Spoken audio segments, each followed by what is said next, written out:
시사 자키 정관용입니다.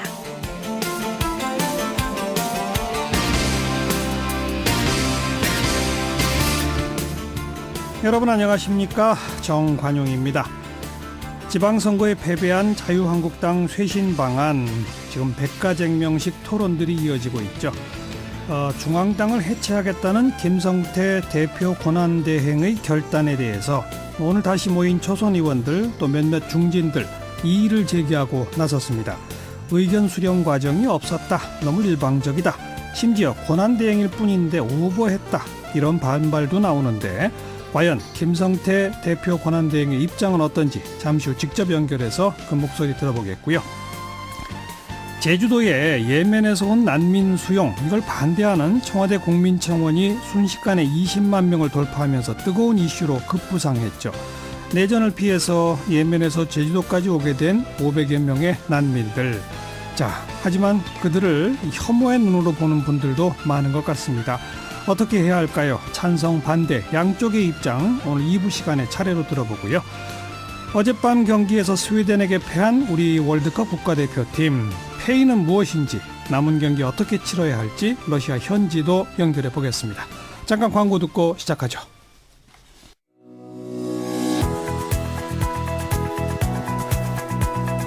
시사자키 정관용입니다는 청취자 여러분의 참여로 이루어집니다.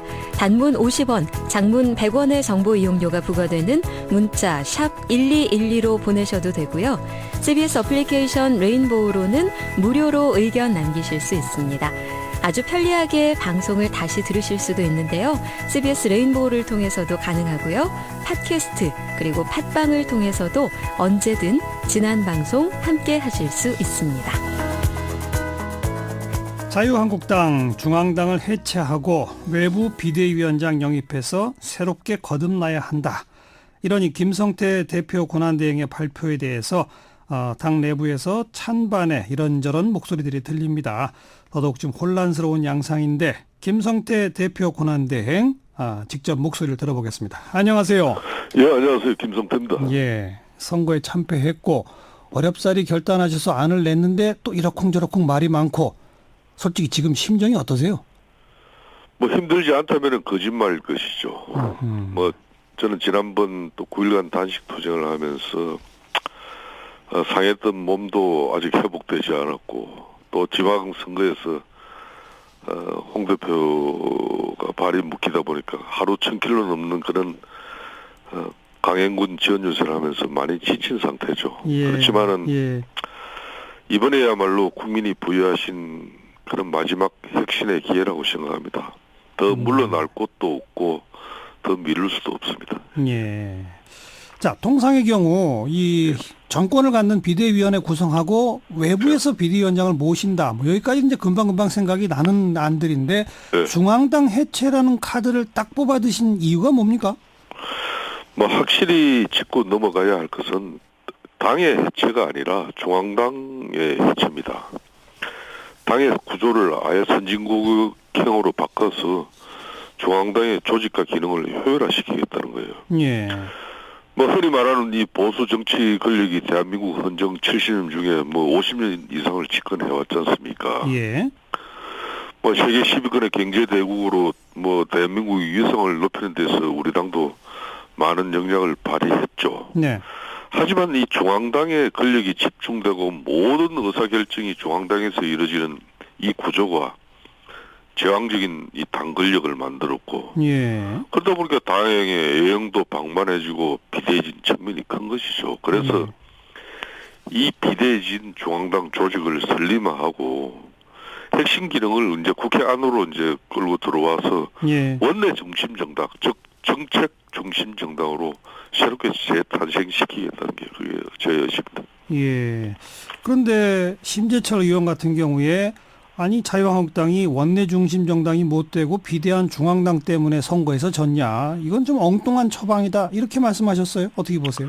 그렇게 또 받아들이는 분도 있는 것이고 진짜 지금 이 중앙당 사실상 해체를 통해서 앞으로 원내 정당화되고 사실 이 중앙당을 해체하겠다는 것은 저희들이 보수 정치 세력의 상징적인 중심이 바로 중앙당인데 예. 보수의 적당인 자유한국당이 중앙당인데 이 중앙당이 기득권을 내려놓겠다는 겁니다. 원내 중심 정당으로 가겠다는 것은 앞으로 정당 민주주의와 의회 민주주의를 가장 중시한 가운데 예. 어떠한 그런 뭐 이 당권을 지었다고 해가지고 이 저항적 이 정치 권력을 행사할 수 이제 없도록 하자는 그런 어떤 상징적인 의미가 있는 거죠. 예. 예. 중앙당이 모든 의사결정을 독점한다. 제왕적 당 권력이다라고 하는 것의 핵심은 결국 공천권 아닐까요? 그렇습니다. 그러니까 이 공천권 때문에 예. 뭐 때로는 이게 큰 정치 권력의 힘도 이 중앙당이라는 게 당 대표를 위한 모든 이 권력을 다 결집시켜 주는 거거든요. 예. 또 실천하는 곳이고. 예. 그러니까 모든 이제 보수 정당의 중심이 저희 자유한국당이라 치면은 모든 의사 결정이 여기서 이루어지는 것이죠. 공천권이 이제 그 중에 핵심의 핵심이죠. 예. 예. 이 공천권 때문에 국민들의 마음을 때로는 잃어버리고 아하. 때로는 제대로 된 정말 살신성인의 공천이 되면은 감동을 주는 거고 예. 이런 건데 이번에 저희들은 뭐 여러 가지 지난 대선 탄핵이나 또 뭐 지난번 또 조기 대선 이런 과정을 거치면서 분명히 국민들한테 예. 저희들이 제대로 된 자성과 반성이 이루어지지 못한 그런 책임을 이번에 국민들이 또 예. 다시 저희들에게 물은 겁니다. 뭐 바로 지난번 총선에서 이른바 진박공천 이 과정을 국민들이 지켜봤으니까 무슨 말씀인지는 알 것 같은데 예. 이게 그러면 중앙당을 해체하고 원내 중심 정당이 되면 그때 공천은 어떻게 하는 겁니까? 이제 완전한 이제 원내 정당화가 되기 위해서는 앞으로 이제 전국 위원회나 이런 당헌 당규를 새롭게 이제 고쳐서 예. 뭐 저희들이 이제 뭐 이런 공천을 비롯한 여러 가지 제도 개선도 이제 이루어지겠지만은 예. 지금은 제가 이제 그 단계를 가져갈 수는 없는 것이고 아하.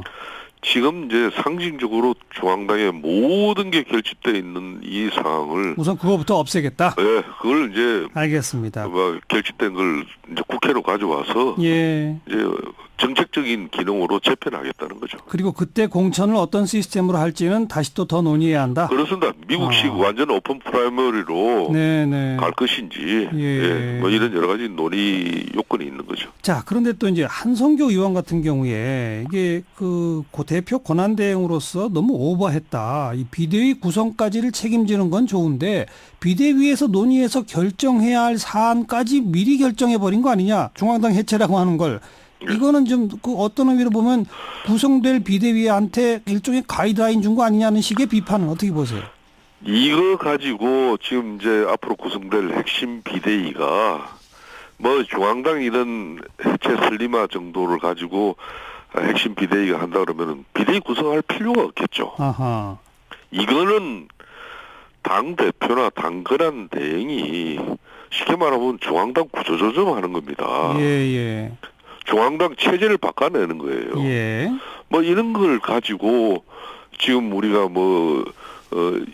국민들한테 아까 심재철 의원처럼 이런 걸 가지고 이런 걸 우리가 고친 나간다고 이번에 국민들이 이 성남 분노의 결과를 예. 우리가 뭐 제대로 이제 개선하는 그런 수습책으로 내세울 수는 없는 것이죠. 이거는 예. 권한 대행인 현재 저 체제로도 그냥 할 수 있는 정도다. 그렇죠. 당연히. 그러면 이제 새롭게 중앙당에 쉽게 예. 말하면은 기획조정국이나 조직국이나 홍보국이나 정책국 이런 걸 국회 안에 자유한국당이 교섭단체로서 국회 안에 이 공간을 예. 확보받은 이 공간에 그 기능들을 다시 일로 오겠다는 겁니다. 원내로까지 가지고 오겠다. 그래서 결론은 그런 조직들이 알겠어요. 이제 예. 정책 중심 정당으로 그렇게 재편하겠다는 거죠. 그렇게 되면 또 언뜻 듣기에는 뭐 앞으로 전당대회를 해서 또다시 당대표를 어떻게 뽑게 될지 모르겠습니다만 그렇게 뽑힐 당대표보다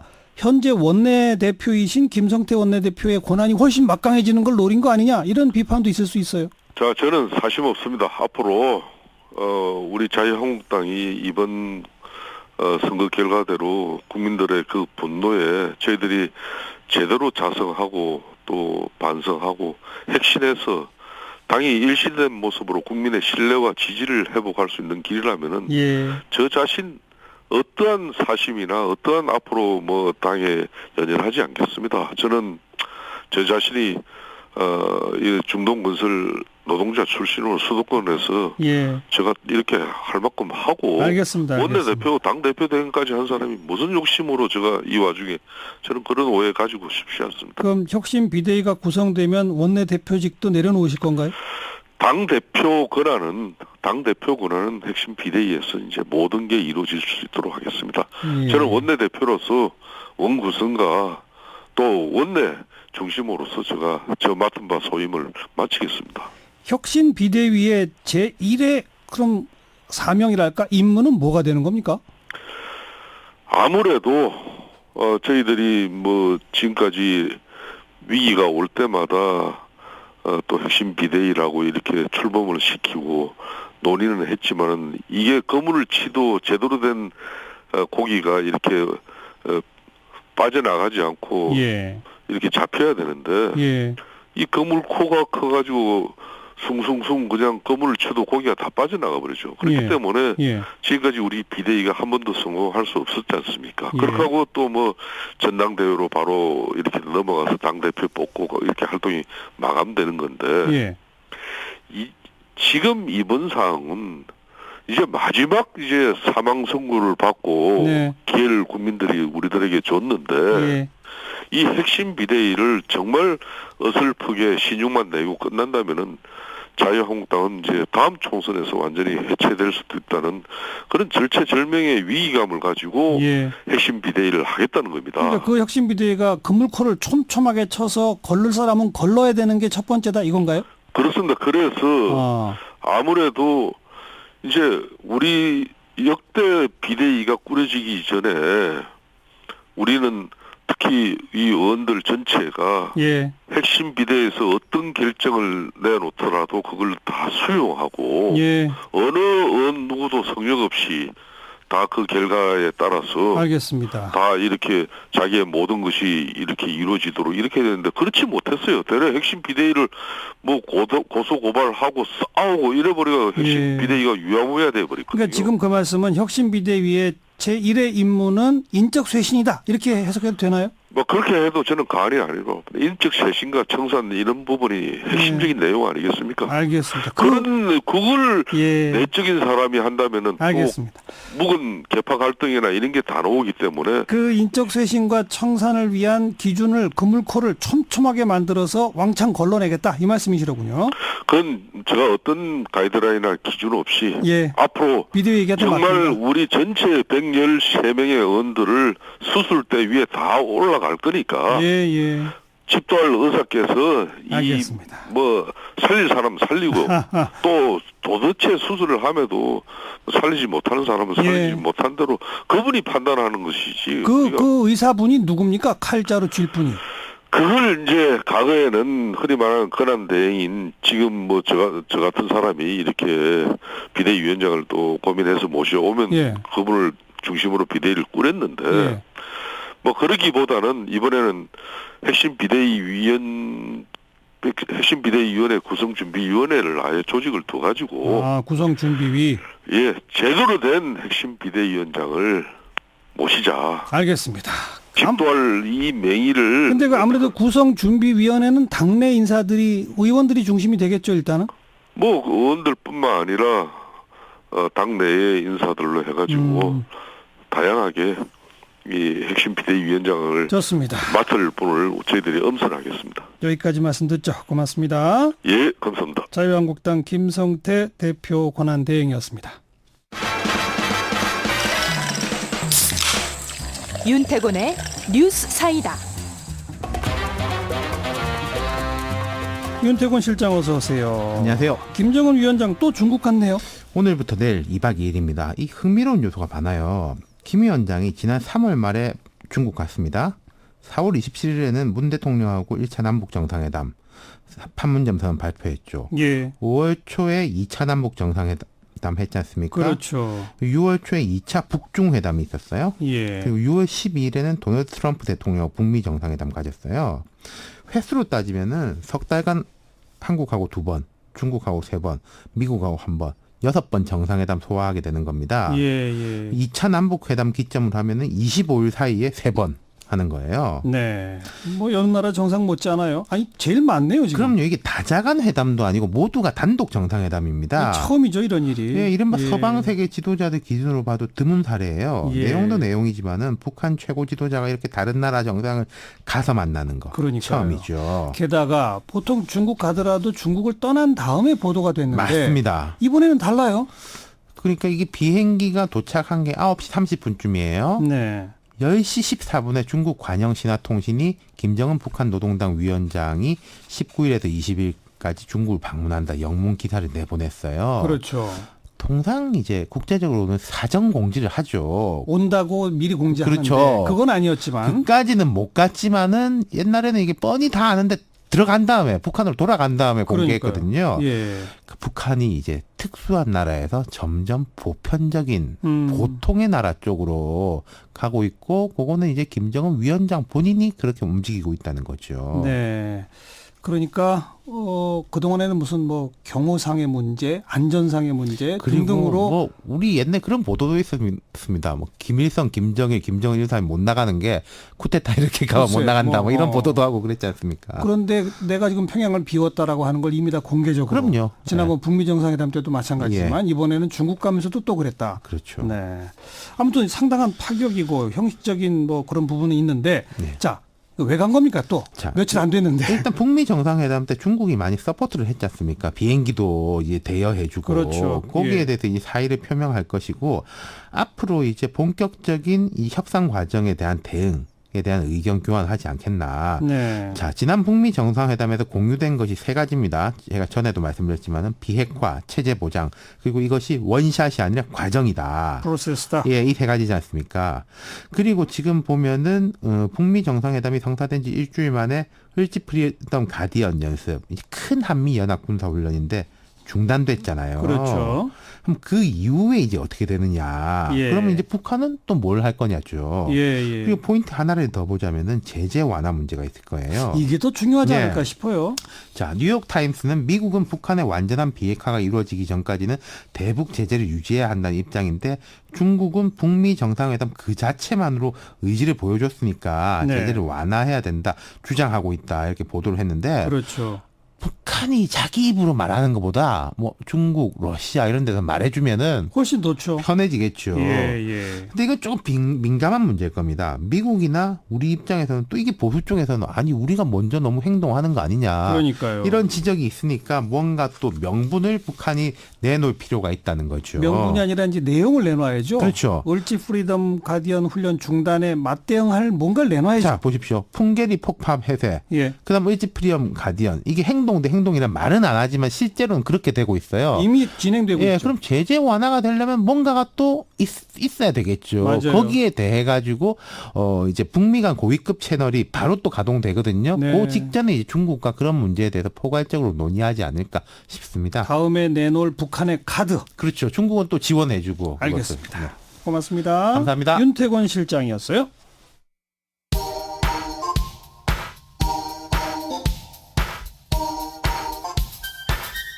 시사자키 정관용입니다. 여러분은 지금 CBS 라디오와 함께하고 계십니다. 저는 출근길 김현정의 뉴스쇼 김현정입니다. 오늘 화제의 뜬 뉴스들 정리해 봅니다. 프레시안 이명선 기자 어서 오세요. 안녕하세요. 강진 여고생 실종이 계속 검색어에 있더라고요. 네, A양과 관련된 소식인데요. 지난 16일 오후 2시께 아르바이트를 소개시켜준다는 아버지 친구를 따라서 해남으로 간다 이런 메시지를 친구에게 남긴 채 실종됐습니다. 네. 그러니까 현재 실종 나흘째인데요. 어허. 그리고 다음 날인 17일 오전 6시께는 이 A양이 말한 아버지 친구 김 씨가 목을 매 숨진 채 발견됐습니다. 아이고. 김 씨는 전날, 그러니까 A양의 실종 당일이죠. 차량을 세차한 것으로 확인됐고 또 A양의 어머니가 집을 찾아가자 뒷문으로 도망간 사실이 추가로 확인됐습니다. 아하. 도대체 무엇을 감추려고 세차를 하고 도망까지 갔을까요? 16시간 미스터리 강진 여고생 실종 사건에 네. 관심이 집중되고 있습니다. 아유, 좀 무사했으면 좋겠는데 예감은 별로 안 좋네요. 그죠? 그러게 말입니다. 오늘 또 노소영 씨 이름이 계속 검색어에 있어요. 노소영 아트센터 나비 관장이죠. 또 최태원 SK 회장의 부인이자 노태우 전 대통령의 큰딸입니다. 예. 자신의 운전기사에게 껌과 휴지가 떨어졌다며 껌통과 휴지 상자를 막 던지고 차가 막히면 머리 왜 달고 다니느냐 이런 호통을 쳤다고 합니다. 네. 전직 운전기사 중 한 명은 대통령의 딸이라 차가 막히는 상황을 별로 겪어보지 않아 이해를 못하는 것 같았다라는 말을 하기도 했습니다. 네. 노소영 씨 측은 일단 뭐 사실을 부인하는 것 같긴 하지만 그렇습니다. 이런 증언들이 나오고 누리꾼들은 어떤 반응입니까? 노소영, 당신을 이명희, 조연아, 조현민 모녀가 있는 갑질군단 멤버로 임명합니다. 이런 강한 어조 볼 수 있었고요. 국민은 개 돼지고 멋습니다. 참 한결같다 이 사람들이라는 댓글도 있었습니다. 네. 그런가 하면 한 트위터 이용자는 평소 입이 거친 금수저 출신 재벌가 며느리, 남편의 숨겨진 자식을 알게 되면서 인생 최대 고비를 맞게 되는데 라며 최태원 회장과 노소영 관장의 이혼 소송 사실까지 언급하는 드라마 예고식의 반응을 보이기도 했습니다. 네. 어제 그 스웨덴전과 그 스웨덴과의 경기에서 골키퍼 조현우 골키퍼 아주 지금 일약 스타로 떠올랐죠? 그렇습니다. 미친 활약, 신들린 선방쇼 이런 찬사가 쏟아지고 있는데요. 전반 21분 스웨덴 마르쿠스 베리의 슈팅을 허벅지로 막은 장면, 또 후반 10분 올라 토이보넨의 헤딩슛을 막은 장면 같은 건 반사신경이 어벤져스급이다. 또 조현우야말로 진정한 하드 캐리다라는 반응과 함께 트위터에서 무한 리트윗되고 있습니다. 하드 캐리가 뭐예요? 게임 용어인데요. 팀워크가 중요한 게임에서 팀을 승리로 이끄는, 그러니까 예. 캐리 역할을 한 플레이어를 말합니다. 예. 근데 어제 경기 도중에 스웨덴 골키퍼 샤워 이게 검색어에 막 올라왔는데 이건 뭐예요? 좀 안타까운 소식인데 한국팀의 유효 슈팅이 제로였기 때문입니다. 아. 누리꾼들은 스웨덴 골키퍼가 할 일이 없어서 땀도 흘리지 않았을 것이라며 스웨덴 골키퍼는 샤워를 하고 잘까? 안 하고 잘까? 이런 것들을 궁금해했습니다. 예. 스웨덴전이 끝난 어젯밤 11시 이후 SNS 이용자들은 스웨덴 골키퍼 샤워 안 하고 자도 될 듯이라며 패배에 대한 아쉬움을 달래기도 했는데요. 네. 오늘 오전에는 SNS상에 스웨덴 골키퍼 샤워 안 하고 잤다 이런 속보가 두둥 뜨기도 했습니다. 예. 이는 가짜 뉴스입니다. 우리가 공격을 너무 못한 걸 이렇게 비아냥대는 그런 거였군요. 그래도 유머로 승화한 측면이 있어서요. 우리 누리꾼들이 헛헛한 마음을 이렇게 네. 달래지 않았나 싶습니다. 수고하셨어요. 감사합니다. 프레시안 이명선 기자였어요. 시사자키 1부 마칩니다. 잠깐 뉴스 들으시고 7시 5분에 다시 옵니다.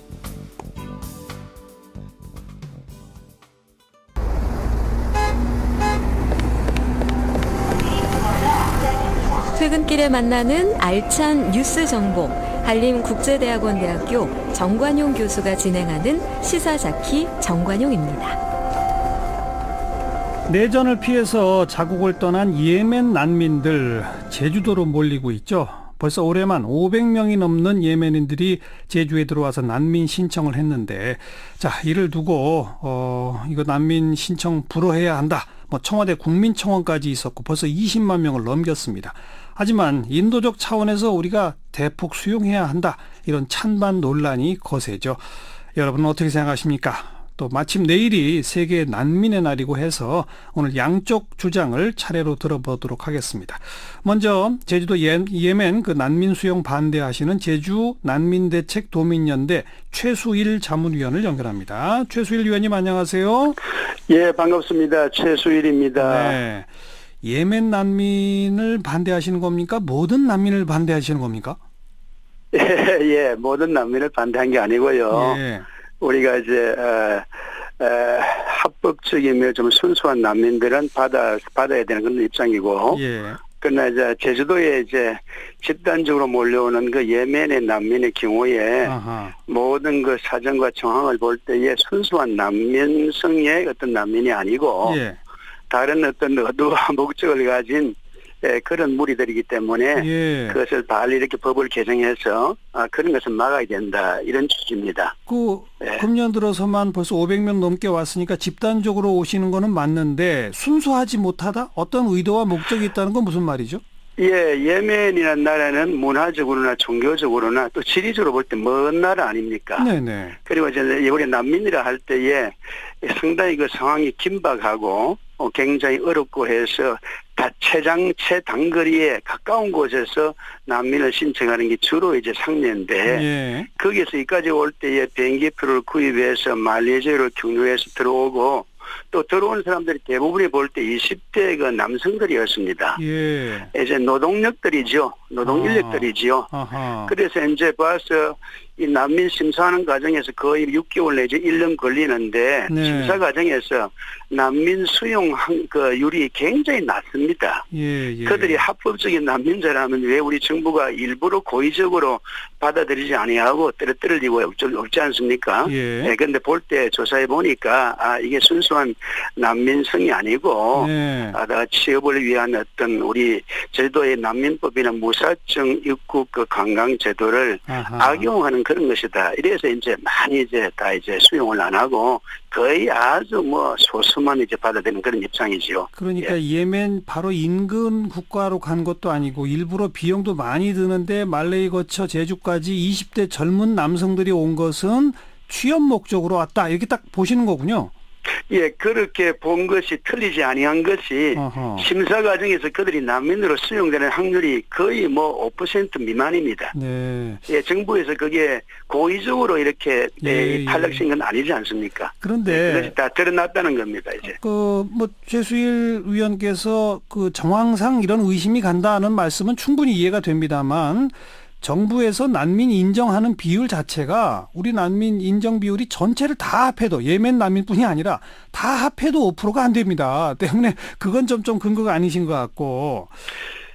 예, 이제 그런 근거도 있고 사실 이제 제주도가 우리가 알기로 지금까지 보는 제주도의 사회적인 환경을 볼 때 그래도 우리가 청정도시라고 이렇게 보고 예. 범죄율에서도 상당히 낮고 이래 했는데 예. 사실 2002년도부터 이제 관광 편리를 위해서 무비자, 무사증 이제 입국이 허락되었거든요. 그렇죠. 그 이후에서 들어온 이 불법 체류자가 매년 굉장히 높습니다. 예, 2006년 거를 내가 갖고 있는데 보니까 7,230명이네요. 예. 예, 벌써 그랬는데 제주도와 같이 이런 좁은 땅에서 그런 대규모의 불법 체류자가 완전 이색적인 문화와 어떤 외모를 가진 불법 체류자가 운집한다는 것 자체가 예. 제주도의 그 어떤 관광적인 자원, 관광적인 환경에 그리고 사회적인 어떤 불안 요소를 조성하는 그런 예. 요소가 됩니다. 예. 실제로 사실 이제 그들이 전혀 검증받지 않고 들어왔기 때문에 예. 객관적인 자료에 보면은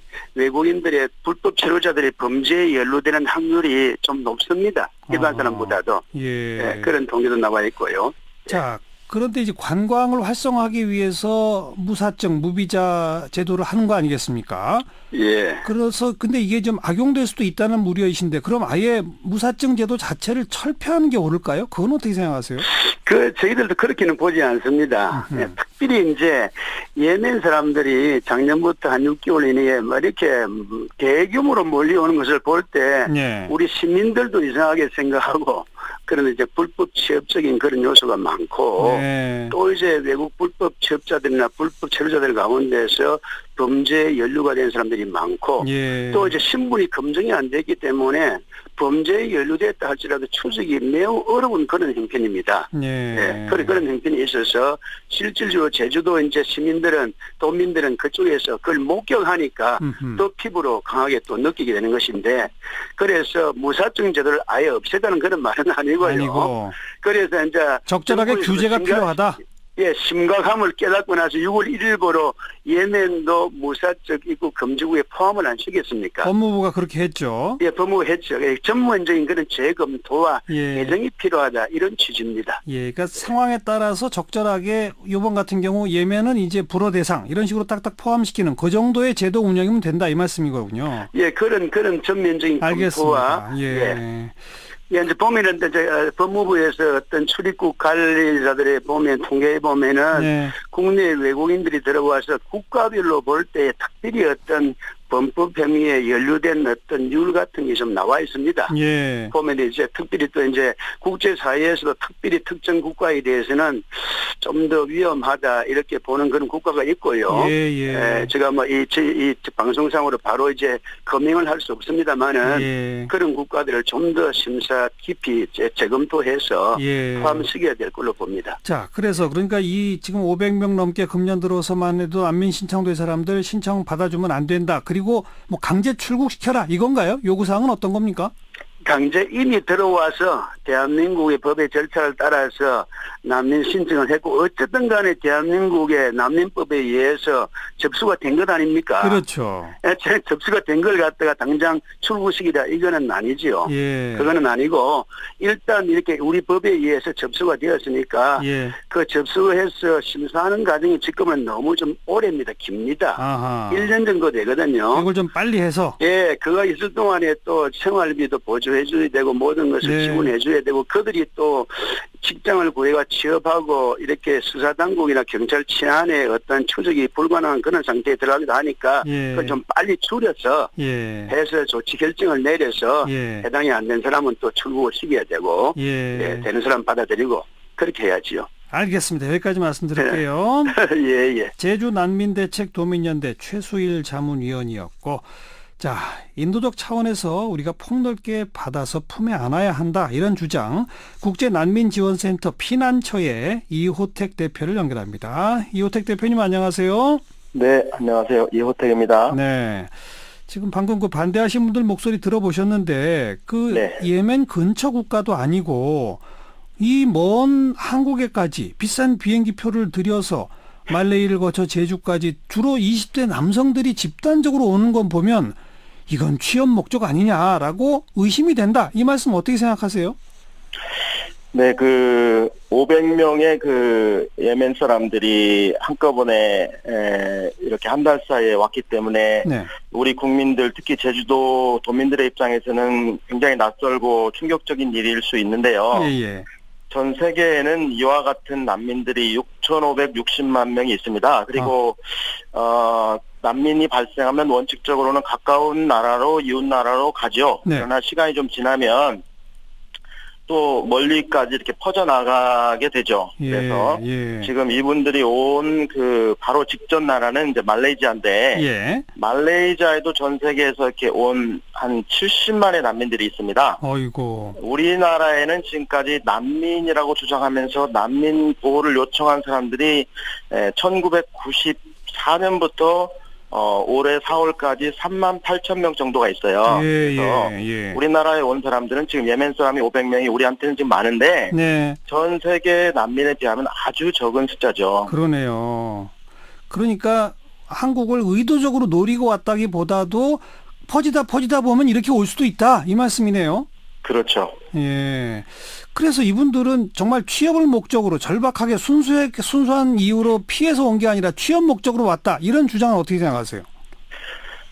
사람이 살아가다 보면은 당연히 돈도 필요하고 취업이 필요하죠. 기본적으로. 그러니까, 사람들이 비록 난민이라 할지라도 이렇게 하루하루 살아가야 되기 때문에 취업이 필요합니다. 그래서 취업에 대한 고려를 전혀 하지 않고 순수하게 이렇게 목숨을 부지하기 위해서 막 여기저기 정신없이 다니는 그런 단계도 있어요. 취업이라든가 이런 생각할 겨를이 없는 것이 원칙적으로 제일 처음에 난민 발생한 초창기의 심리 상태인데 시간이 좀 지나면 그런 거 고려하지 않고 며칠을 살 수 있겠어요. 한 3, 4일 지나고 나면 그 다음에 어떻게 살아갈 것인가를 생각하다 보면 당연히 취업을 생각하게 되는 거죠. 그러니까 이분들이 지금 예멘 난민 사태가 발생하기 시작한 것은 처음 발생하기 시작한 것은 2011년부터고요. 물론 오래 전부터 있었지만 최근에 와서 발생하기 시작한 것은 아랍의 봄 때부터 발생하기 시작했고 다시 내전이 격화된 것은 2015년이기 때문에 한 3년 됐습니다. 그 3년이 지나는 사이에 이분들이 사우디아라비아로 갔다가 말레이시아로 갔다가 이렇게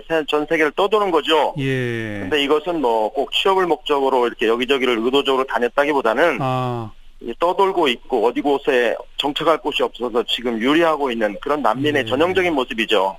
그러다가 제주도는 마침 무비자라고 하니 거기는 또 잘 사는 나라고 하니 가면 좀 먹고 살 수 있지 않을까 뭐 이렇게 해서 온 케이스다 이렇게 말하면 되는 먹고 살 것이 뭐 가장 먼저 고려 사항이라기보다는 네네. 생명의 안전을 보장받을 수 있는 곳을 찾아가면서 동시에 먹고 사는 문제도 고려를 할 수밖에 없는 거죠. 예. 그리고 또 반대하시는 분들은 뭐 통계를 보니 이러면서 어떤 뭐 구체적으로 숫자는 말씀 안 하셨습니다만은 불법 체류자들의 경우 범죄와 연루되는 비율이 높더라 라면서 우려하시던데 이 대목은 어떻게 보세요?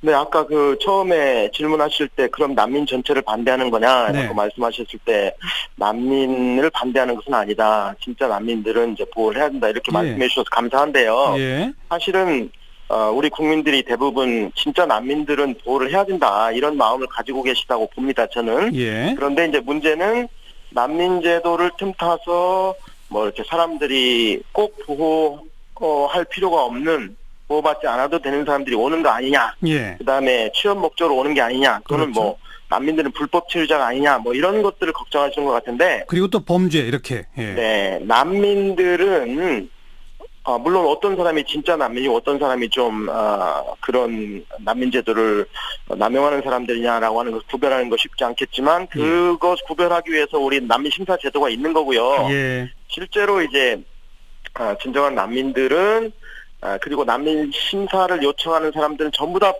법무부에 등록을 하게 되어 있습니다. 출입국 관리사무소에 자기 신분을 신고를 하고 보호를 요청하고 그 모든 그분들의 스토리를 출입국관리사무소에서 조사를 하는 거잖아요. 그렇죠. 그러니까 예. 자기의 신분을 다 이렇게 소상하게 정부에 제출을 해야 되기 때문에 예. 그분들은 불법 체류자도 아니고 예. 그다음에 또 범죄를 하기 위한 목적으로 온 사람들은 처음부터 숨어버리지 예. 이렇게 정부 기관에 자기 신변을 이야기할 수가 없는 거죠. 이야기한 이상 또 범죄하기가 어렵죠. 등록까지 하고 난민 신청을 했다는 얘기는 의도적으로 범죄의 목적으로 온 것은 절대 일단 아니다 이 말씀이군요. 범죄하기가 더 어려워지는 거죠. 네. 그나저나 이분들 만약 우리가 받아들이지 않고 나가라 그렇게 되면 어디로 가나요? 국제 그 난민 보호에 관한 그 가장 기본적인 그 규범이 이제 1951년 난민 협약이고요. 예. 그다음에 난민 보호에 관한 가장 기본적인 원칙 중에 하나가 난민을 박해의 위험이 있는 곳으로 돌려보낼 수 없다. 강제 소환 금지의 원칙이고 예. 이 강제 소환 금지 원칙은 난민으로 인정되고 확인된 사람뿐만 아니라 예. 이제 난민이라고 주장하는 사람도 실제로 난민일 가능성이 있기 때문에 예. 난민이라고 주장하는 사람부터 돌려보낼 수가 없습니다. 그래서 이분들이 한국에 와서 난민을 주장하는 이상 예. 돌려보낼 수가 없고요. 아하. 돌려보내게 되면 지금 현재 예멘의 상황은 신문을 통해서 보셨겠지만 지구상에서 지옥에 가장 가까운 나라라고 표현하고 있습니다. 그 정도입니까? 네, 지구상에서 지옥에 가장 가까운 나라. 그러니까 지구상에서 이 사람들을 예멘으로 돌려보내면 지옥으로 돌려보내는 거나 마찬가지가 되는 거죠. 예. 지옥으로 사람들을 이렇게 돌려보내는 것은 인도주의적인 것이 아니겠죠. 예. 자, 어쨌든 난민을 주장한 이상 강제로 돌려보낼 수 없다. 또 그건 법적 의무이고. 그렇죠. 또 그다음에 지옥으로 돌려보내는 것은 인도주의에 반한다. 그렇죠. 네. 그래서 우리 정부는 6월 1일자로 갑자기 많은 사람들이 입국해서 그런지 제주도가 원래 무사증, 무비자 입국 가능한데 예멘 국적자는 무비자가 안 된다라고 하는 조치를 내렸습니다. 이 점은 어떻게 보세요? 12개 나라, 예멘까지 포함해서 12개 나라가 이제 그 무비자국의 예외국으로 지정이 됐는데, 예. 무비자 지역으로 지정한 이유는 관광 지역으로 지정하기 위해서 한 거잖아요. 그렇죠, 그렇죠. 근데 어떤 이 12개 나라에서는 보아하니 뭐 관광으로 오기보다는 예. 뭐 별로 관광 올 사람이 없다. 예, 예. 그래서 뭐 정부가 뭐 이거는 그냥 포기하겠다 하면 예. 제 생각에는 뭐 그거는 정책적 판단이라고 봅니다. 예. 그래서 뭐 이제 그건 그럴 수도 있다. 뭐 그렇게 그리고 또 한편에서는 이제 난민들이 막 몰려오잖아요. 예. 그렇게 실제로 한 달 만에 500명이 몰려왔잖아요. 예. 그러면 지금 제주도에만 해도 그 예멘 난민들이 10,000명이 있습니다. 아. 그럼 이분들이 이제 다 몰려오면 예. 사실 우리 사회가 지금 500명 가지고도 이렇게 지금 갈등이 많은데 예. 우리 사회도 난민을 받아들이는 건 저는 물론 난민을 받아들이고 난민을 돕자고 하는 입장이지만 아하. 도울 수 있는 능력과 준비가 있어야 되는 거잖아요. 갑자기 과도하게 때문에 많은 것은 문제다. 아하. 네, 한꺼번에 이렇게 오는 것은 우리가 감당할 수 없으면 예. 차라리 속도를 조절하는 게 낫겠죠. 알겠습니다. 속도 조절까지는 양해한다. 그러나 인도주의적으로 받을 건 받아야 한다. 이 말씀까지 고맙습니다. 네. 감사합니다. 난민지원단체죠. 피난처의 이호택 대표의 목소리까지 들었습니다. 판단은 여러분께서 한번 내려보시죠.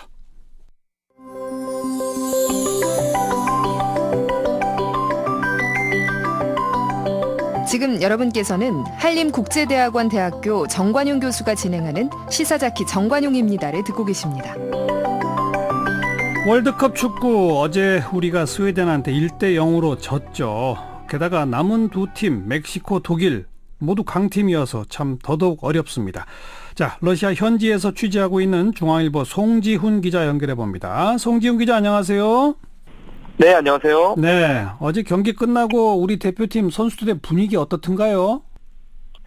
사실 이번 월드컵에서 우리 대표팀 목표가 1승 1무 1패 이상의 성적을 내서 이제 조 2위까지 주는 16강 티켓을 가져오겠다 이거였는데 예. 어제 그 스웨덴과의 경기가 우리가 현실적으로 1승을 기대할 수 있는 가장 유력한 상대였기 때문에 어제 패배에 대해서 우리 선수들도 좀 더 많이 좀 아파하는 그런 모습이었습니다.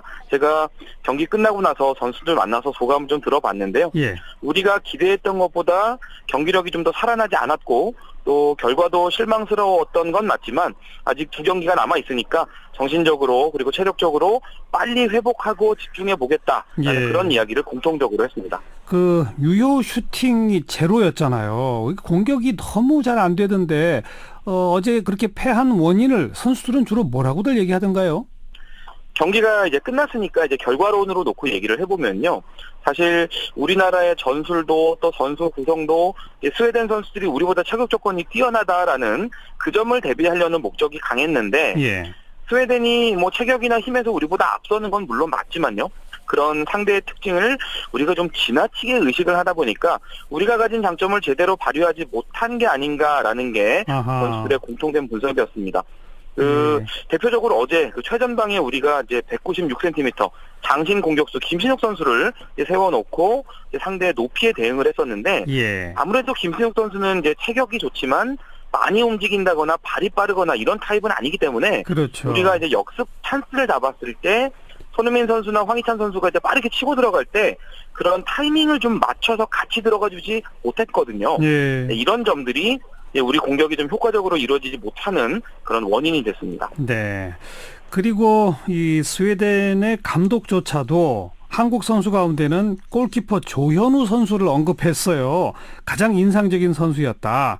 정말 활약이 대단했죠? 네, 사실 어제 경기 직전까지만 해도 김승규 골키퍼가 주전으로 나올 것이다라는 예상이 많았는데요. 네. 어제 심태용 감독이 경기장 도착해서 조현우 선수에게 선발이다라고 이제 지시를 했다고 해요. 그러면서 이제 조현우 선수도 내가 선발로 나가는구나라는 걸 알고 준비를 했다는 얘기인데 사실 월드컵 본선을 경험해 본 적이 없는 선수이기 때문에 초반에는 이제 명단을 보고 기자들도 많이 걱정을 했었거든요. 그런데 이제 90분을 모두 책임지면서 보여준 그런 경기력은 기대 이상이었습니다. 어제 스웨덴이 15개의 슈팅을 시도를 했고 그중에 5개가 우리 골대 안쪽으로 들어오는 유효 슈팅이었는데 어제 조현우 선수가 침착하게 막아내면서 추가 실점 위기를 넘겼습니다. 네, 골키퍼로서는 제3선발이었었는데 이번에 이제 발탁이 됐단 말이에요. 어떤 선수인지 우리 국내 팬들도 좀 생소한데 좀 소개해 주세요. 조현우 선수. 네, 말씀하신 대로 조현우 선수는 사실 지금 우리 대표팀 골키퍼 3명 중에서도 넘버 3로 분류가 됐던 선수입니다. 하지만 경기력에서는 김승규 선수나 김진현 선수에 비해서 모자람이 없다라는 그런 평가를 받아왔던 선수기도 한데요.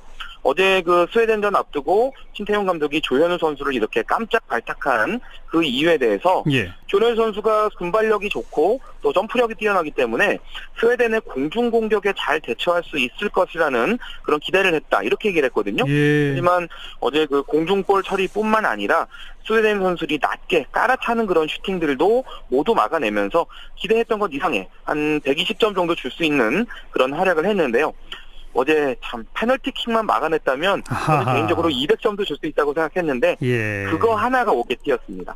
그 페널티킥 그게 비디오 판독을 거쳐서 결정이 됐는데 그 한참 우리 한국 팀들이 공격해 들어가는데 갑자기 그 주심이 휘슬을 불어서 경기를 중단시키고 비디오 판독에 들어가더라고요. 그거 도대체 누가 그렇게 결정을 하는 겁니까?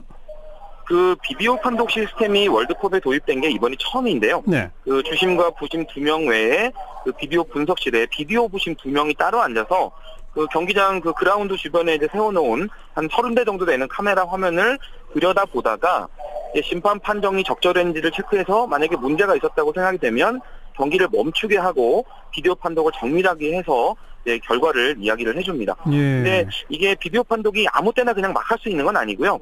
딱 4가지 상황만으로 정해져 있습니다. 그 득점인지 아닌지 판단할 때, 그리고 페널티킥인지 아닌지 판단할 때, 또 레드카드가 나왔을 때 이게 심판의 판정이 적절했는지의 여부, 그리고 마지막으로 심판이 그 가끔 이제 엉뚱한 선수한테 경고나 퇴장을 주는 경우가 있거든요. 예. 네, 그걸 검증할 때 이 4가지에 대해서만 비디오 판독 시스템을 할 수 있게 피파가 정해놨는데 우리나라 경기는 그중에서 2번째 페널티킥 여부를 판단하기 위한 그런 영상 자료였다고 보시면 되겠습니다. 예. 아니 근데 그렇게 우리가 한참 공격해 들어가는 상황에 경기를 중단시키고 비디오 판독 이래도 되는 겁니까? 그건 주심이 그냥 결정하는 건가요?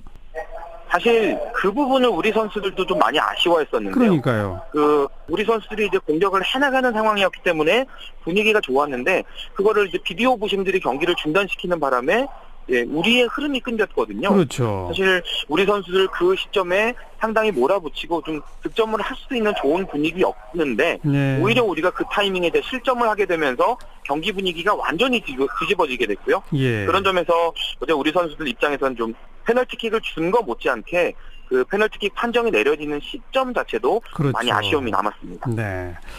자, 그나저나 멕시코가 또 예상 깨고 독일을 이겨가지고 F조가 아주 복잡해졌는데 우리 이제 어쨌든 멕시코 뭐 무조건 더 잡아야죠. 이기지 않으면 16강 진출이 이제 안 되는 거죠? 맞습니다. 지금 우리가 제가 앞에서도 말씀드렸지만 최소한 1승 1무 1패를 해야 16강을 기대할 수 있는데 일단 1패를 안고 출발을 했기 때문에 우리가 남은 경기에서 최소한 승점 4점 정도를 가져와야 되거든요. 예. 그런데 독일이 지금 우리 F조 최강자이기 때문에 독일은 우리가 무승부가 현실적으로 기대할 수 있는 목표라고 한다면 멕시코를 이겨야 우리가 이제 승점 3점을 가져올 수 있는 그런 상황인데 지금 이 멕시코가요.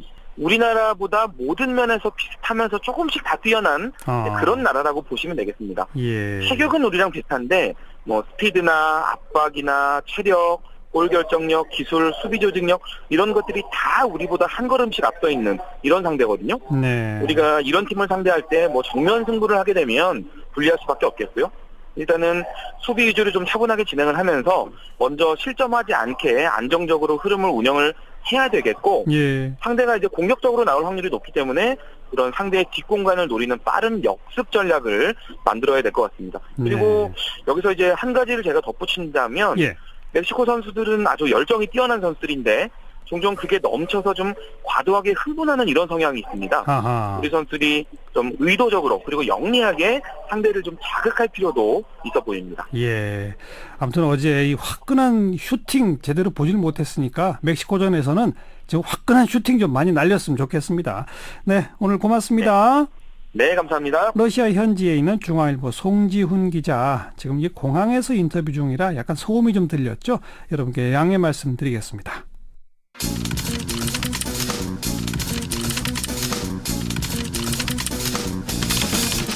김민아의 시사 위키. 김민아 기자 어서 오세요. 안녕하세요. 첫 번째 항목은요? 다들 뭐 요새는 보수 정치 앞날 이것에만 관심을 많이 두고 있는데요. 여당인 더불어민주당 내에서도 지금 당권 경쟁에 막이 오르고 있습니다. 아직 뭐 중계하듯이 얘기할 수는 없는 상황이지만 전반적인 분위기를 한번 짚어볼 필요가 있습니다. 날짜는 정해졌죠? 8월 25일에 서울 올림픽 실내체육관에서 하기로 했는데요. 원래 이게 지방선거도 치르고 해서 준비가 부족하다. 그래서 9월로 넘겨야 된다. 이런 얘기도 나오긴 했는데 추미애 대표 임기가 8월 27일에 끝나기 때문에 뭐 원칙대로 하기로 했다고 합니다. 네. 뭐 추미애 대표 연임을 원하는 지지자들도 있다고는 하는데 안 한다고 그랬죠. 그렇죠. 이 정도면 뭐 무리 없이 대표했다, 연임해달라 이런 얘기가 있는데 어제 CBS 김현정의 뉴스쇼에 추미애 대표가 나와서 연임은 없다, 0%다 이렇게 잘라서 얘기했습니다. 자, 하마평에 오르는 사람들이 어마어마하다면서요. 그렇습니다. 잘 되는 집안이라서 지금 사공이 엄청나게 많은데요. 뭐 아직 공식적으로 당권 도전을 공언한 수준의 이런 사람은 없지만 자천, 타천 뭐 이렇게 나오는 얘기가 거의 20명 정도 된다고 하는 거죠. 지금 여론조사를 해서 의미 있는 지지율이 나오는 사람은 김부겸 장관, 박영선, 이해찬, 송영길, 김진표 의원 뭐 이 정도인데요. 지지율과는 좀 무관하게 대통령과 가깝다 이런 이유로 전해철, 최재성 의원 이 얘기들이 나옵니다. 다만 대표, 최고위원 이렇게 분리해서 선출하게 될 경우에 대표 후보군은 어느 정도 좀 교통정리가 될 것이다 이렇게들 보는 모양입니다. 아무래도 친문, 비문 뭐 이런 얘기 또 나오겠네요. 그렇습니다. 그런데 대통령 인기가 지금 워낙 높지 않습니까? 그래서 내가 비문이다 뭐 이렇게 얘기하는 인사는 사실상 없는데요. 하지만 그렇다 하더라도 대통령과 가깝다, 멀다 뭐 이런 사이라는 거 분명히 있으니까 자연스럽게 이제 그런 얘기도 나오고 있습니다. 지지자들도 이 사람은 뭐 친문이다 아니다 이렇게 나름대로 갑론을박하는 분위기가 형성이 되고 있는데요. 이 전당대 하면 역시 이 대목이 뭐 핵심이다 이렇게 봐야 될 것 같습니다. 네. 어떤 의미에서 이게 핵심인 겁니까? 청와대와 당과의 관계 설정 어떻게 할 거냐 이게 앞으로 문제라는 건데요. 지금은 뭐 대통령의 인기가 아주 높은 상황이지만 뭐 영원할 수는 없는 거 아니겠습니까? 지지율이 빠지기 시작할 때 결국 당청 관계가 문제가 될 수밖에 없다 이런 얘기인 거죠. 문재인 정권의 성공을 뒷받침하는 당이 되겠다 이런 노선이 될 수도 있겠지만 차기 대권주자급 인물이 당대표일 경우에는 수평적 당청 관계 이런 걸 요구하면서 좀 갈등 국면이 될 수도 있다 이런 얘기인 겁니다. 어떤 식의 갈등이요? 예를 들면? 이게 예를 들면 뭐 지방선거 이후에 친여권 성향 정당들이 뭐 연정 이런 걸 좀 언급하는 분위기가 있었는데요. 어제 추미애 대표가 또 자기 임기 내에는 가능성이 없다 이렇게 잘라버렸죠. 그런데 당내에 여전히 뭐 연정 필요성 언급하는 사람이 있는 것도 사실이고 또 여소야대 국회를 운영하다 보면은 뭐 필요성이 생길 수도 있는 거 아니겠습니까? 근데 이런 경우가 이제 청와대하고 반드시 좀 당 지도부가 의견이 맞아야 되는 그런 경우이거든요. 그리고 또 그 외에도 지금도 정권 운영에서 청와대만 보이고 당은 안 보인다 이런 비판이 있기 때문에 예. 좀 이런 갈등 요소들이 아직 잠복돼 있는 상황이다 이렇게 봐야 될 것 같습니다. 근데 뭐 아직 대통령 임기가 1년 조금 지났을 뿐이고 하니까 아직은 대통령도 인기도 높고 그리고 이번 정당대회에서는 누가 대통령하고 더 가까우냐 이런 경쟁이 돼버리는 거 아닌가요? 거의 이제 그렇게들 보고 있습니다. 그런데 또 아닌 경우도 뭐 따져볼 수가 있겠는데요. 예를 들어 추미애 대표는 당선될 때는 뭐 친문 지지를 받고 됐다 이렇게들 평가했는데 정권 초창기에 또 청와대하고 이런저런 좀 갈등이 있었죠. 뭐 머리 자르기 뭐 이런 얘기 때문에 논란이 있기도 했고요. 또 차기 대권 주자보다는 정치적으로 더 욕심을 더 이상 이제 낼 필요가 없는 사람이 유리할 수 있다 이런 진단이 이런 문제 때문에 이제 나오고 있는 건데요. 오늘 동아일보 기사를 보면은 당내에서는 책임 총리제처럼 책임 대표가 필요하다 이런 얘기도 나온다 이렇게 아하. 얘기가 나오거든요. 예. 물론 뭐 언제나 뚜껑은 좀 열어봐야 되겠지만 지금 감안해서 봐야 될 필요가 있겠습니다. 아무튼 더불어민주당도 당권 경쟁이 이제 본격화된다. 그렇습니다. 시사위키 두 번째 항목은요? 오늘 검찰이 이명박 정부 당시 국정원이 주도한 노조 분열 공작에 관여한 의혹을 확인하기 위해서 고용노동부를 압수수색했다는데요. 이 뉴스를 좀 짚어보고자 합니다. 국정원이 뭘 어떻게 했다는 거예요, 그러니까? 2011년도부터 이제 노동운동을 분열시키기 위해서 국민노총이란 조직 설립을 추진을 했는데 고용노동부가 이를 지원했다 이런 얘기인 것이죠. 오늘 일단 압수수색의 구체적인 혐의 내용까지 뭐 언론에 자세히 보도가 되진 않았는데요. 다만 2012년 국감에서 이 의혹이 다뤄진 바 있기 때문에 좀 여기에 준해서 좀 볼 필요가 있겠습니다. 국감에서 나온 얘기는 뭡니까? 당시에 김경협 의원이 제기한 의혹이었는데 국민노총이 추진한 사업 중에 노사 갈등 해소 지원센터 운영 이게 있습니다. 이 고용노동부가 이 사업을 지원해주는 그런 형태였는데요. 그런데 이 노사 갈등 해소 지원센터 사무실을 국민노총의 본부 사무실로 사용하기 위해서 국민노총 측이 가짜 임대차 변경 계약서를 작성해서 고용노동부에 제출을 했다. 그리고 고용노동부가 이를 근거로 월 임대료를 2배로 올려줬다. 이런 내용이었습니다. 그럼 고용노동부 돈으로 국민노총 사무실이 운영됐다는 얘기입니까? 바로 그런 이제 의혹이 당시 제기됐었던 것이죠. 또 당시에 고용노동부 장관 정책 보좌관을 지내다가 경남 지역 노동위원장으로 임명된 인사가 국민노총의 설립과 운영에 깊숙이 개입했다. 이런 의혹 제기도 나온 바 있거든요. 이 사람은 민간인 불법 사찰 논란에도 연루된 사실이 밝혀진 바 있었는데요. 아마 오늘 압수수색은 이런 일련의 의혹들을 쭉 확인하기 위한 어떤 시작점이 아니었을까 싶습니다. 국정원이 노동권이랑 관계된 게 또 있잖아요. 이거 말고도. 그렇습니다. 이게 원세훈 원장 시절에 국정원이 이런 일을 했다는 게 지난 3월 말에 MBC 보도로 처음 알려졌거든요. 이때 국민노총 문제와 같이 거론된 게 KT노조의 민주노총 탈퇴하고 공무원노조 위원장 해고 문제였습니다. KT노조가 민주노총 탈퇴한 거. 그렇습니다. 그거 언제예요? 2009년인데요. 그때 이제 한 해에만 32개 주요 사업장이 민주노총에서 탈퇴를 해서 충격이었는데 KT 노조가 가장 단위가 컸거든요. 네. 이 당시에 탈퇴 찬성 투표율이 뭐 95%에 이르러서 뭐 노동운동이 뭐 반성도 하고요. 이제 노동운동 큰일 났다 이런 얘기 많이 했는데 이게 알고 보니까 이명박 대통령의 선물이었습니다. 근데 그 탈퇴 찬성 과정에서 뭔가 문제가 있다 이런 의혹도 있잖아요. 그렇습니다. 관리자들이 강압을 해서 조합원들이 탈퇴 찬성 투표한 사례가 많았다라는 거하고 또 개표하는 과정에서도 어떤 부정 개표 이런 게 있었다라는 의혹이 나중에 제기되기도 했는데요. 당시에 이석재 회장이 또 노조 탄압을 주도한 거 아니겠습니까? 이분도 아시다시피 대표적인 이명박 정권의 낙하산 인사죠. 바로 이게 하나 있고 또 하나가 아까 공무원 노조위원장의 해고 문제? 그렇습니다. 당시 이제 통합공무원노조위원장에 양성윤 위원장이 선출이 되는데 시국 대회 집회죠. 이런 데 참가를 했다는 이유로 5일 만에 이제 해임이 결정되면서 조직 자체가 이제 위기를 맞았었거든요. 근데 이때 뭔가 무리한 해임이었다 이런 문제 제기가 있었습니다. 양성윤 위원장 본인 주장에 의하면 경징계였는데 갑자기 중징계로 바뀌었기에 왜 그러냐 했더니 예. 더 이상 버틸 수가 없다라고 담당 직원이 얘기를 하더라 이런 거였죠. 양성윤 전 위원장은 얼마 전 선거에 정의당 후보로 양천구청장에 출마하기도 했는데요. 뭐 득표율은 3%가 조금 안 나왔습니다. 참 국정원이 노동권에 이런저런 일들을 했다는 의혹 일단 검찰 수사 지켜보고요. 자, 시사위키 오늘 세 번째 항목은요.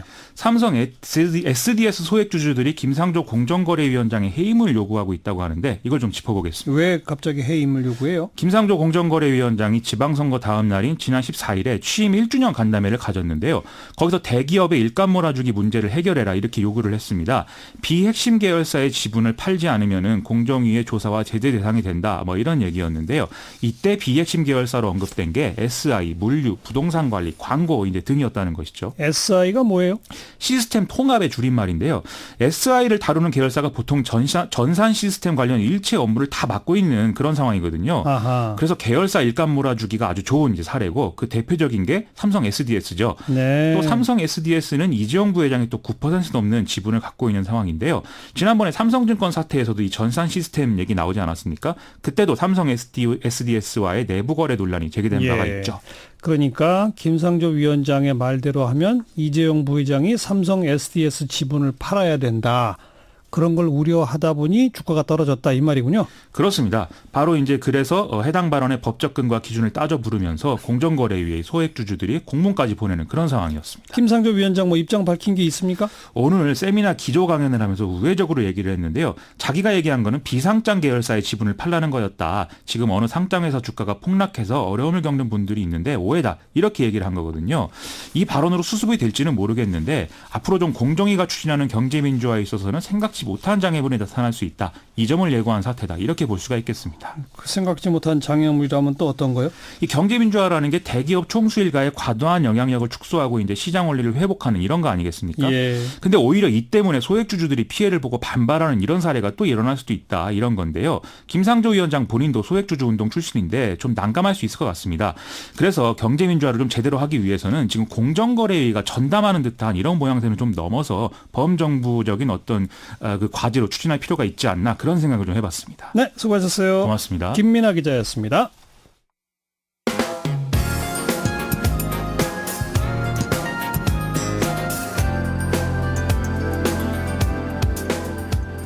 친절하고 재미있는 시사풀이 CBS 라디오 시사자키 정관용입니다. 외신에 보도된 우리 모습 살펴보는 밖에서 본 한국. 네, 국제문제평론가죠. 인문결 연구소의 임상훈 소장 어서 오세요. 네, 안녕하십니까? 우리 지방선거 결과도 외신들이 보도 다 하나요? 네, 그렇죠. 13일 날 있었지 않습니까? 그 지방선거 결과 뭐 우리 다 아는 것처럼 여당이 압승으로 끝났는데 외신들도 이제 관련 보도가 많이 나왔습니다.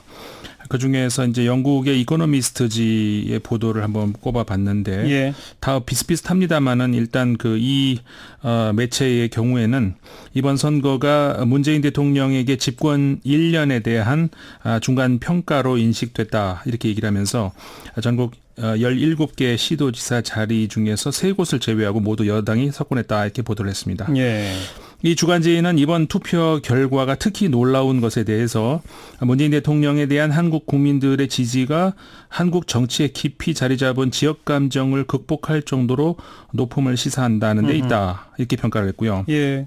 그러면서 특히 이제 부산과 울산에서 처음으로 민주당 후보가 시장이 된 것에 대해서 최대 야당인 자유한국당의 경우 그 끈질긴 국회 발목 잡기에 일부 지지자들이 이탈한 것으로 보인다 이렇게 얘기를 하면서 자유한국당은 문 대통령의 공약을 좌절시키는 데에 지난 한 해를 보냈다 이렇게 이 신문이 전했습니다.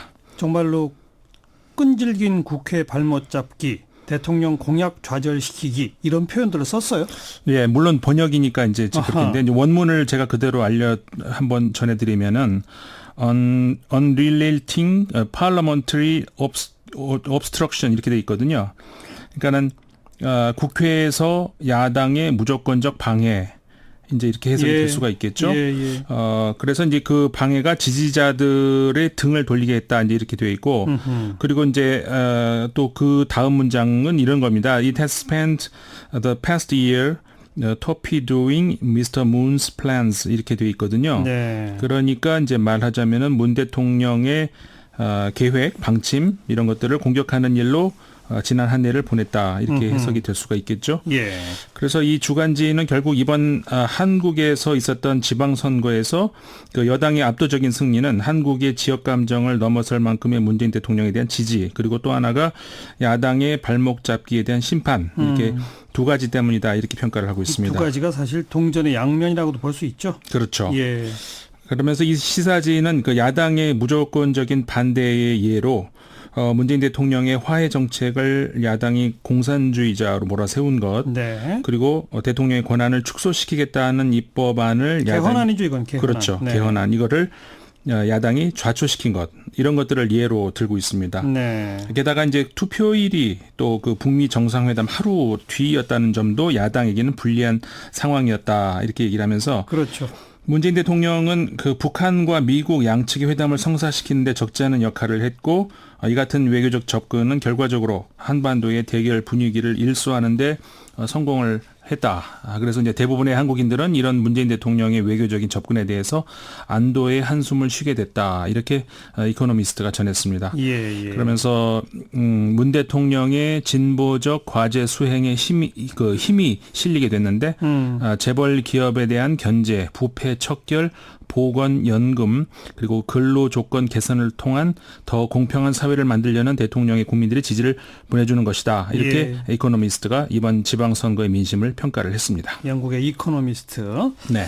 자, 그리고 이 북미 회담 결과에 대해서 미국의 주류들이 계속 비판하고 뭐 공격하고 하는 거 있지 않습니까? 네네. 여러 차례 이 시간에 소개해 주셨는데 네. 그 후에 지금 그 동향이 어떻습니까? 언론의 보도 동향이? 계속해서 이제 특히 이제 미국 언론들이 이제 비판적인 그런 글들이 나오고요. 네. 뭐 제가 여러 차례 이제 전해드렸습니다만은 사실 그 미국에서는 그 기득권이라고 하면은 뭐 여긴 정파가 없는 것 같습니다. 공화당, 민주당 할 것 없고 그다음에 전문가 집단, 언론 할 것 없이 미국의 이제 기존 엘리트 그룹들이 한 목소리로 트럼프 대통령의 한반도 정책에 대해서 반발을 하고 있는데요. 예. 그러니까 이런 그 미국의 파워 엘리트들의 반 트럼프 정서에는 이민 정책 또 무역 정책 같은 그 분야에서의 합리적인 반발도 있지만은 지금 한반도 정책 같이 좀 합리적인 판단이 결여되는 것 같은 그런 무조건적인 반발도 있는데 네. 홍콩의 한 언론이 그 서구 사회 이런 그 한반도 평화 프로세스에 대한 저항에 깔린 무의식을 분석한 기사를 냈습니다. 이게 사우스 차이나 모닝 포스트 신문인데 그 19일자에 실린 한 기고문이거든요. 제목이 왜 서구는 그토록 북미 정상회담의 성공을 무시하는가 이렇게 되어 있습니다. 네. 이 양반이 그러니까 톰 플레이트라는 학자 겸 언론인인데요. 서구인들에게 북미 정상회담이 탐탁지 않게 보이는 것은 바로 지구상에서 가장 호감도가 낮은 두 정상이 뭔가 중요한 일을 꾸미고 있기 때문이 아닌가라고 하는 겁니다. 지구상에서 가장 호감도가 낮은 두 정상. 네. 예. 근데 중요한 일을 하고 있습니다. 네네. 그래서 이렇게 얘기를 하는데 감정을 가진 사람이라면은 엄청난 실수를 저지르는 트럼프 대통령 혹은 대규모 수용소를 운영하고 있는 김정은을 감정을 배제한 채 바라보는 것이 힘들 것이다. 이렇게 전제를 하면서 하지만 감정을 어느 정도 배제하지 않으면은 분별력 자체가 사라져버린다. 이렇게 플래트 교수가 말하고 있습니다. 감정이 섞여가지고 평화체제를 이 사람들이 말하는 것 자체를 못마땅해 한다. 네. 두 사람에 대한 감정 때문에. 그렇죠. 그런 논리군요. 그렇죠. 그러면서 이제 이렇게 플레이트 교수가 말을 하는데요. 서구 언론 및 일부 대중들의 비판적인 반응 그 자체는 물론 뭐 이해할 만하다. 하지만 거슬리는 것은 긍정적인 것을 부정적인 것으로 탈바꿈시키려는 강박적인 움직임이다. 이렇게 표현을 했더라고요. 거의 강박이다. 네. 아하. 그러니까 그러면서 이 필자가 그 사회학자죠. 막스 베버의 말을 인용을 하는데요. 이렇게 막스 베버가 말을 했던 것을 그대로 옮겨놓고 있습니다. 제가 전해드리면은 예. 초기 기독교인들은 세상이 악마에 의해 통치된다는 사실을 너무나 잘 알고 있었다. 오직 선에서 선이 나오고 악에서 악이 나오는 것은 사실이 아니다. 그 반대의 경우도 있다. 이를 보지 못하는 사람들은 정치적 유화에 불과하다. 예. 이렇게 말한 막스 베버의 말을 인용을 하면서 예. 그 종종 인용되는 사실 그 사례로 2차 대전 당시 처칠의 전략을 들고 있는데요. 미덕의 화신이라고 하는 윈스턴 처칠이 악의 화신이라는 히틀러를 잡기 위해서 차악의 화신인 스탈린과 협력한 것. 예. 이거를 예를 들고 있습니다. 예. 그러면서 필요는 때로 가장 강력한 비관습의 원동력일 수 있다. 이렇게 말을 하고 있습니다. 필요가 있으면 관습을 깨고라도 또 악에서도 선이 나올 수 있고 그렇죠. 선에서도 악이 나올 수 있고 뭐 이런 얘기로군요. 네, 네. 그런데 미국의 파워 엘리트들은 일종의 엘리트주의적인 선민의식에 사로잡혀가지고 네. 저 사람들은 도덕적으로 이상한 애들이기 때문에 뭘 못할 거야. 그렇죠. 이런다는 거죠. 그렇죠. 사실은 자기들도 도덕적으로 별로 올바르지 못하면서. 예. 그렇죠. 그러니까는 그 플레이트 교수가 이런 것들이 결국은 최근 들어서 그러니까 미국을 포함하죠. 그러니까 서구의 정치적인 자신감이 결여되면서 벌어진 현상이라고 이렇게 진단을 하거든요. 네. 보통 선민의식 꼭 그러지 않습니까? 자신감 결여해서 꼭 나오게 되는데. 그렇죠. 서구 전략가들은 승패를 수량화하는 경향이 있다. 그리고 또 서구 언론들은 마치 냉전 후 상황인 것처럼 이분법적인 사고를 그대로 반영을 하고 있다. 이렇게 진단을 하고 있습니다. 이런 경향은 이 필자에 따르면은 오바마 대통령 때에 그러니까 그 당시 행정부보다 트럼프 행정부 때 더 극명하게 나타나고 있다. 이렇게 주장을 하고 있는데요. 예. 그리고 이제 또 하나가 이제 이번 6월 16일 싱가포르에서 열렸던 북미 정상회담 합의 이게 예. 구체적인 내용이 없다 이런 이유로 이제 평가절하되는 것. 그러고 있죠. 계속 네. 비판하는 대목이 그거죠. 그렇죠. 여기에 대해서 플레이트 교수는 구체성이 넘쳐나는 것은 합의에 대해서 시한폭탄이 될 수 있다 이렇게 지적을 하고 있습니다. 그건 무슨 말이에요? 구체적이지 못하다고 비판을 받는데 오히려 구체성이 넘쳐나면 그게 시한폭탄이 된다. 합의의 시한폭탄? 네. 무슨 뜻이죠? 그러니까 이 정밀함으로 따지자면은 이 플레이트 교수의 말입니다. 지난 1994년 북미 간의 제네바 합의 있지 않습니까? 예. 그 합의의 경우에는 이 표현 그대로 제가 옮겨드리면은 상하이의 지하철 노선보다 더 구체적이었다고 이렇게 지적을 하고 있습니다. 예. 그러면서 이제 그 당시에 또 미국의 유능한 외교관이었던 로버트 갈루치 같은 사람이 협상을 했음에도 불구하고 수년이 지난 뒤에 서로에 대한 비난 속에 끝내 결렬됐다 이 지적을 하면서 예. 어쩌면은 이번 북미 정상회담에서의 합의문의 경우는 이 폼페이오 미국 국무장관 그리고 미국 외교관들이 일부러 서둘러서 만들어낸 훌륭한 결과물일 수 있다는 겁니다. 저도 이런 주장은 처음 들어보는데 네. 왜 그러냐면요. 장황한 외교 수사로 가득 찬 그 협상문이라면은 북한의 그 협상가들이 북한 정권의 각본에서 조금만 벗어날 경우에 그러니까 말이 너무 많아지면은 벗어날 경우에 이제 이렇게 목숨을 잃을까 덜덜 떨면서 이렇게 진척이 안 된다는 거죠. 그러니까 좀 포괄적이고 추상적으로 합의한 것이 오히려 협상을 성공시킬 수 있었다. 그렇죠. 그런 주장인 셈입니다. 그 플레이트 교수는 성공은 그래서 그 합의 조항의 정밀함에 있는 게 아니라 정치적인 의지에 달려 있다 이렇게 말을 하고 있거든요. 정치적 의지, 예. 신뢰. 그렇죠. 그러니까 제가 이제 지난주에도 말씀을 드렸던 것 같은데 그 역대 어느 미국 대통령, 어느 정부보다도 현 트럼프 정부가 이 한반도 긴장 문제를 풀겠다는 의지가 강하다는. 예. 근데 사실 조금 더 정확하게 말을 하자면은 현 트럼프 정부가 역대 어느 미국 정부보다 한반도 긴장 상태를 그대로 유지하겠다는 의지가 가장 덜한 정부라고 할 수가 있는데요. 예. 뭐 어떻든 이런 그 현재의 그 트럼프 정부 이게 이제 지금 좀 전에 말씀드렸던 그 플레이트의 말하고도 이제 같은 맥락이라고 할 수가 있을 것 같은데. 자, 그러면서 어쨌든 간에 그러면서 이제 플레이트 교수는 과연 누가 승자인가? 이렇게 자문을 하면서 네. 결론을 내리기는 이르지만 어쩌면은 한국과 북한이 승자일 것 같다. 이렇게 얘기를 하면서 네. 이제 이렇게 마무리를 하고 있습니다. 어쨌든 한반도에는 7,600만 명의 한민족이 살고 있고 그들이 중요하다. 이렇게 맺고 있습니다. 예. 아무튼 북미 정상회담 긍정적 회의적 목소리 계속 나오고 앞으로 지켜봐야 한다는 목소리 계속 나오는 거죠. 네, 한마디로. 그렇죠. 예. 그러니까 다만 이제 긍정적 평가는 큰 틀에서 방향성과 관련된 그런 부분이고요. 그러니까 방향 잘 잡고 있다. 예. 이런 것이고, 그다음에 회의적인 평가는 구체적이고 세부적인 차원의 그러니까 뭐가 내용이 좀 없다는 부족하냐 거고. 예. 이제 이런 그 쪽인 건데 예. 그 14일 영국의 파이낸셜 타임스는 이 문제와 관련해서 한 논평이 실렸는데요. 일단 북미 회담 그 공동 담화문과 관련해서 좋게 말할 수 있는 것 중에 하나는 즉각적인 전쟁 가능성은 없앴다는 점이라고 평가를 했습니다. 중요하죠. 네. 예. 근데 이제 반대로 이번 북미 회담에서 그 비핵화 약속 방식과 관련해서 새로운 것이 없다는 평가도 이제 함께 제시를 했고요. 네. 그리고 중국 신화망의 경우에는 이번 북미 정상회담과 그 이후 그 공동 성명 채택, 이것은 한반도와 동북아 평화의 중대한 진척인데 실행 여부는 아직 미지수다. 또 이제 역시 그렇죠. 두 가지 평가가 나왔습니다. 더 기다려 봐야죠. 이제 네. 저 구체적인 행동 대 행동으로 하나씩 나오고 있으니까. 그렇죠. 예. 그 홍콩의 언론 하나 더 소개를 해드리면 대명보인데요.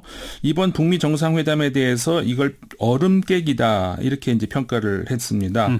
그래서 이번 그 북미 정상회담의 합의문은 명백하게 좋은 문건이다 이렇게 얘기를 하면서 물론 내용이 포괄적이고 정확한 시간은 명시되어 있지 않지만 비핵화는 시간이 원래 오래 걸리는 여정이다. 예. 그래서 다만 이제 한반도 평화 정세가 역전될 가능성은 없어 보인다. 한마디로 말해서 불가역적인 평화로 가고 있다. 예. 이런 평가인 거죠. 예. 그러면서 점점 이제 북한 사회에 대해서 이제 전 세계가 관심이 많아지고 있는데, 그러니까 북한 이야기가 지금 점점 많이 나옵니다. 외신에서도.